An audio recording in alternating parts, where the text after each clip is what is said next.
Greetings. Jesus is telling us of 4 massive attacks to happen before Jesus comes to rule all nations. Now, Jesus wants those alive in the end times, that's the last days before he returns to earth, to have a countdown checklist of major events before his coming.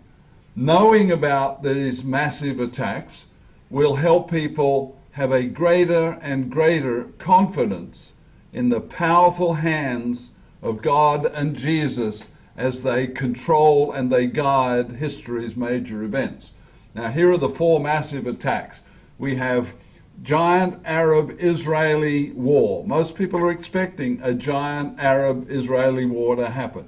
Then the second massive event, second massive attack, 2 great militaries on planet Earth today are destroyed. The third massive attack, Satan's trumpet number 5. We'll get into that in a little bit. Fourth massive attack, a 200 million man army kills 1/3 of mankind. Now that is a massive attack. So God is guiding history's events towards the God-chosen finish line, which is the 3.5-year tribulation, followed by Jesus becoming earth's new king, ruling all nations in peace and abundance. That's where God has allowed and is planning this to be. And then, after the tribulation, then we will know, or during the tribulation, we're going to know that Jesus is about to enter planet Earth's atmosphere and take rule and control of the planet. God reveals to us that these 4 massive attacks are about to happen soon. The first of these massive attacks is a World War III sized attack against Israel and a counterattack against many Middle Eastern nations, shown to us in Daniel 11:41. Daniel 11:40 shows this massive attack occurs at the time of the end. That's at the time of the end. That's verse 40. Go to verse 41.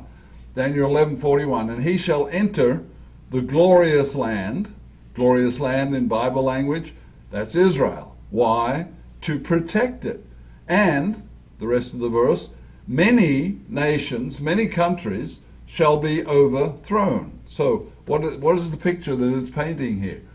And he, in verse 41, has to be a super powerful military to be able to overthrow and capture many countries. You can't do that with a tiny little army.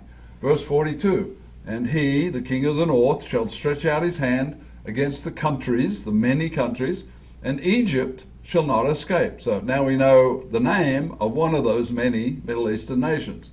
Verse 43, and he shall have power over the treasures of gold and silver, and over all the precious things of Egypt, and also the Libyans and Ethiopians. So now we have 3 names of 3 nations, of the many nations who are going to be overthrown and captured. In World War II, Hitler invaded and captured many nations in Europe, and he took total control of those nations. This is what Jesus indicates will happen to the many Middle Eastern nations in this massive attack number 1. So we should ask, why would this powerful leader, the king of the north, enter Israel and then overthrow many Arab nations? Why would he do that? Well, our recent history gives us a glimpse of how this kind of thing happens. In August of 1990, right, Kuwait was invaded and overthrown by Saddam Hussein of Iraq. Well, then many nations sent their soldiers and they entered Kuwait. Kuwait had been overthrown. The enemy soldiers, the Iraqi soldiers, were in Kuwait. They'd taken control of Kuwait. And so these many nations went over there, went into Kuwait and drove the Iraqi forces out of Iraq. And that's similar to what will be happening here in the Middle East in this first massive attack. Jesus showed Daniel that the Arab nations would fail to destroy Israel. Okay, massive attack number 2 is shown in Daniel 11:40, right? Which comes immediately after the Arab nations suffer defeat. So it comes right on the heels of the first massive attack. We only get one verse to describe it, Daniel 11:44.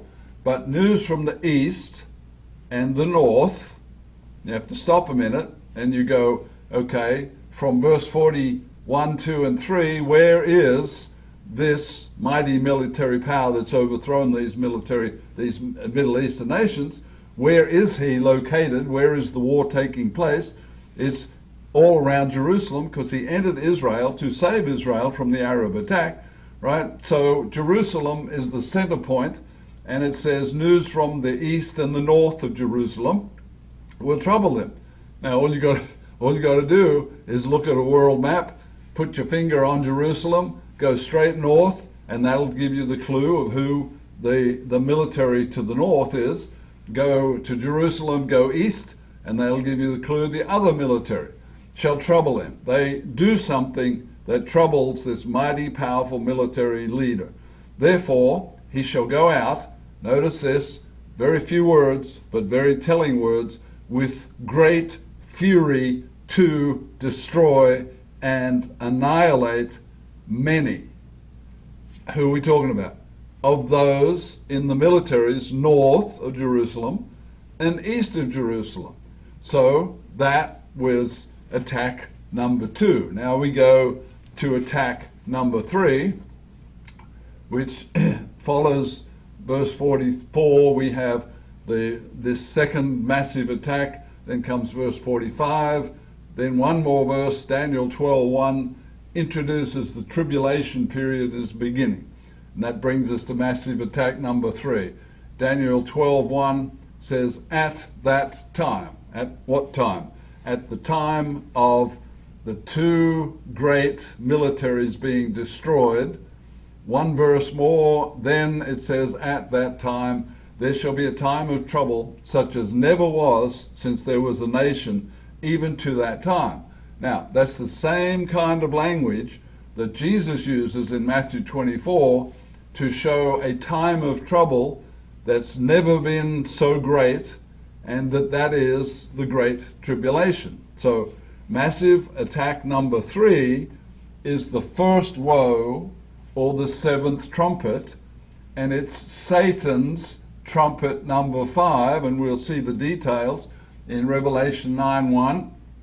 It says, the 5th angel sounded, and I saw a star fall from heaven to earth, and to him was given the key to the bottomless pit. Bible language, that's where Satan gets locked up from time to time. The bottomless pit, that's his prison, right? And he gets released. Verse 2, he opened the bottomless pit. Verse 3, and then out of the pit came locusts upon the earth, and to them was given power as the scorpions. So they have scorpion power. Verse 5, and they were not given authority to kill men, but to torment men for 5 months. Now this is a massive attack against those who are going to be stung by a scorpion-like sting. Their torment was like the torment of a scorpion when it strikes a man. Verse 6, and in those days men will seek death. Now I don't know how you would try to explain this, but I can't really explain it. God has written it. This will happen when it's on your TV sets. You're going to know that's what this is. This is massive attack number 3. They will seek death and not find it. What? You go 5 months in pain and torture and agony from a scorpion sting, and you can't die, you can't commit suicide, you can't stop eating and die, you can't find a way to die. And they will desire to die, and death will flee from them. Now, think how horrible this would be if it was you suffering 5 months worth of scorpion sting and not be able to do anything about it. Verse 10, then they had tails like scorpions, and there were stings in their tails, and they had power to hurt men 5 months. God kind of emphasizes it over and over a little bit here. Verse 11, and they had a king over them, the angel of the bottomless pit. Satan. It brings us back to Satan is in charge of this third massive attack. Doesn't tell us who it is, but men are being tormented for 5 months. And those, it says, the bottomless pit, whose name is in the Hebrew Abaddon, whose Greek has the name Apollyon, and these are just other names for Satan, the devil. So, verse 12 of Revelation 9, the one woe is past. That's trumpet number 5. So that's woe number 1. Satan's trumpet number 5 is woe number 1. Now we come to the fourth massive attack. Revelation 9:13, and the sixth angel sounded, and the sixth trumpet was also the second woe, in verse 16. Now, the number of the army of the horsemen was 200 million, and most people stagger at that. Even today, they go, well, what nation can put together a 200 million man army? Well, what if it's a multitude of nations? There's 1.6 billion Muslims, and there are 1.5 billion Chinese, and there are 1.4 Indian nation, in India, people, right? But you can put together multiple nations and come up with a 200 million man army. And John says, I heard the number. So he's writing this, and I guess he's going, so if people reading this think, well, how do I know there was 200 million? That's a big number.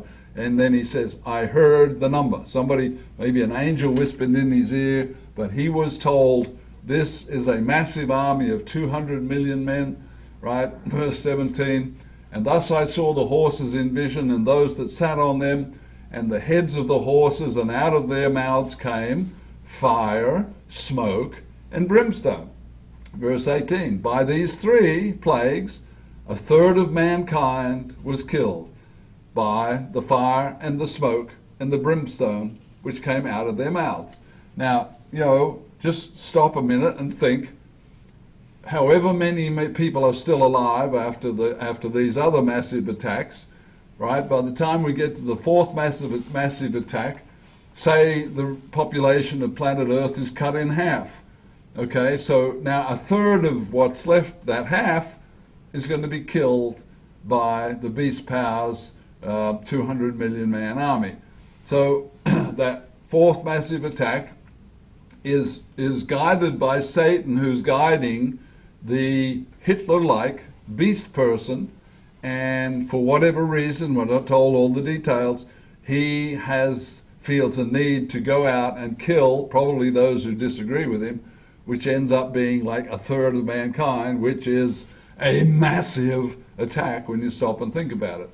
Jesus wants us to know that after these four massive attacks, he becomes king over all nations. Then he brings peace and abundance to mankind for 1,000 years.